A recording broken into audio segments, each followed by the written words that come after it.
Hey lovelies, welcome back to the channel. This is your friendly pharmacist Claire. Today I'll be telling you why you shouldn't abuse pain medications. Usually pain medications are used to ease any form of discomfort, which could be either due to injury, illness, or even surgery. There are several, even menstrual pain.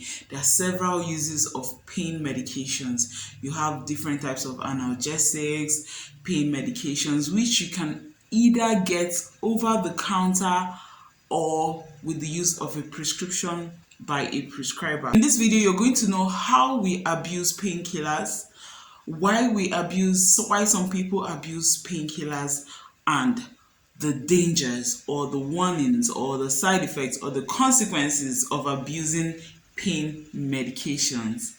Sit back, share this video, and subscribe to this channel if you haven't done that already. And for my existing subscribers, I really appreciate you guys. In regards to the topic at hand, pain medications, like I said, can be gotten over the counter.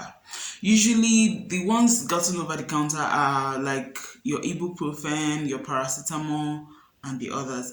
But those that you would need a prescription to get are those that belong to the opioid family, your morphine, your codeine. All those pain medications are reserved for the prescriber to prescribe for you and for you to get them with a prescription. And that's why they are known as prescription only medications. There are different reasons why people abuse pain medications. The first one is that some people want to fit in. What I mean by that is if you belong to a class of a peer group, let me say not a class of teenagers. If you belong to a peer group where they abuse pain medications, maybe they take Benelin with codeine, that's the type of cough syrup that is usually abused in this part of the world, or you just want to feel high, that's the reason why some people abuse pain medications.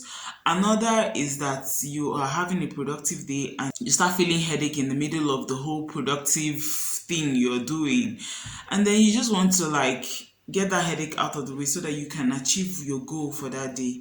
My dear, that's the body's way of telling you that there's something wrong and you need to take a break, either rest. Sometimes for me, when I feel headache, it's just my body, that's just the way my body's telling me that, okay, babes, you need to take a break, take lots of water and just go and rest and you'll be fine. You don't need to, pop that paracetamol, because the truth of the matter is that there are some dangers or consequences associated with that abuse of medication. I'll get into that in a minute. So back to the reasons. I said some people just abuse medications for fun.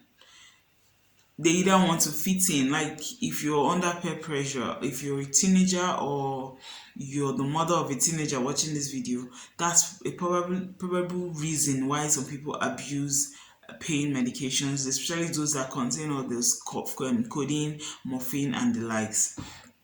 Okay, and I also mentioned if you're having a productive day. Moving on to the ways we abuse pain medications. Firstly, by sharing.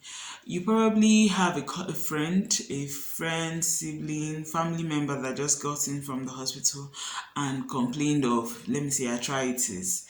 And you feel, okay, I have this joint pain in my knee. Let me just pop this pill they give to my family member. That is abuse of that pain medication. Usually when you get to the hospital, the doctor would examine, your type of pain, ask you some questions before prescribing a medication for you. During this cross-examination, the doctor will pick out what you're allergic to, what you react to, what doesn't work well for you based on other conditions, and then prescribe for you. You at home will not be cross-examined. You just believe that, okay, it was prescribed for, let me say, a pain reliever was prescribed for pain and arthritis. You just feel, okay, I have something similar, and you just pop it. My dear, there's a warning associated with that. The second way we abuse pain medications is by underdosing or overdosing. Let's say you've been given diclofenac, and diclofenac is a pain reliever, and you've been asked to take 50 milligram morning and night, and you go home and you're taking 100 milligram. That is abuse of that medication. there's a reason why that particular strength was prescribed for you. So please try to adhere to the strength that was prescribed by your prescriber. If you're not getting the desired effect from that dose, the best thing to do is to contact your prescriber to know what to do, because it's possible that medication is not even the ideal one for you. Another thing I see with clients is that they use the medication longer than necessary. They just believe that I need to refill this medication. Tada, it's a pain medication. You're not meant to refill and refill if you don't have any chronic condition being managed. Sometimes I get into community pharmacies and you hear something like, my husband or my son or my wife just likes to refill this medication because it was given at the hospital 2 months back. And I'll just look at the medication and what you see is just maybe a muscle relaxant. And you're wondering why. Trust me, there are dangers associated with this form of abuse. Another way we abuse medication is by taking it with alcohol or any other drink that is not water. Ideally, you should take your medication with water. When you take it with semo or you take it with tea, you are using that medication or that pain medication the wrong way. Another way we abuse pain medication is by buying them over the counter, especially those prescription only medications. When you go to buy them without your doctor's prescription, that is improper use, that is misuse, and that is abuse of that pain medication. Let me just go straight into the warnings so that you will just be understanding why I'm lamenting. It's not like I'm lamenting. Some people are actually ignorant of what I'm saying, because someone has walked up to me and said, thank you so much for sharing this because I have been doing it wrong all the while. And they never knew the consequences of doing what they were doing wrong. So that's why you have your pharmacist here to educate you and enlighten you as regards to these consequences. So the first one is liver disease, liver breakdown. When you use paracetamol, as common as paracetamol is, you use 3,000 milligrams, that's 3 grams.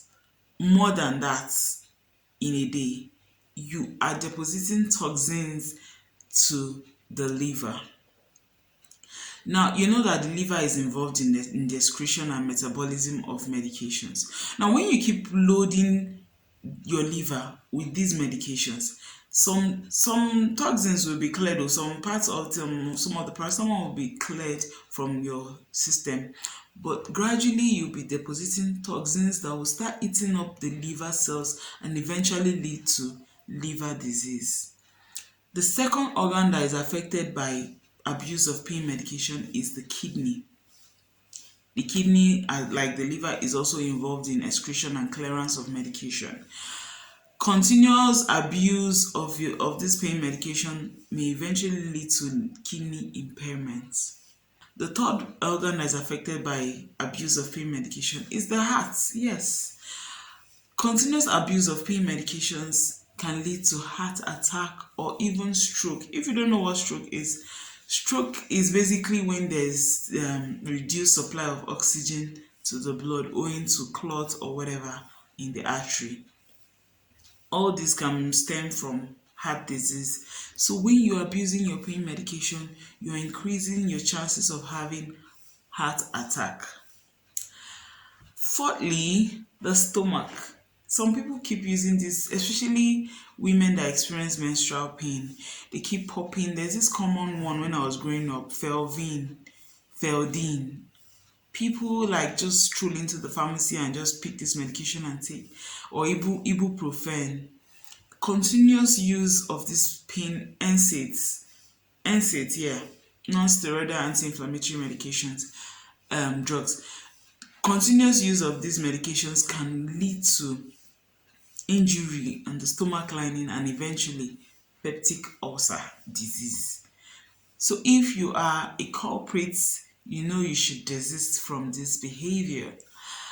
Another consequence of drug abuse or pain reliever abuse is constipation, bloating, abdominal pain. All these can be very, very discomforting. So please don't abuse that pain medication. Moving on to the fifth consequence, we have rashes. Sometimes you take these medications and you start having rashes all over your body, itchy and very annoying. That's as a result of what you're doing wrong. So medication has been prescribed by your prescriber and you're experiencing rashes, then that's the perfect time to go back to your prescriber and not for you to start self-medicating. Lastly, abuse of pain medication can lead to addiction, especially if you're using those strong, in quotes, prescription only medications. That's them like your morphine, your codeine. Trust me, if you keep abusing those medications, you may become dependent on them.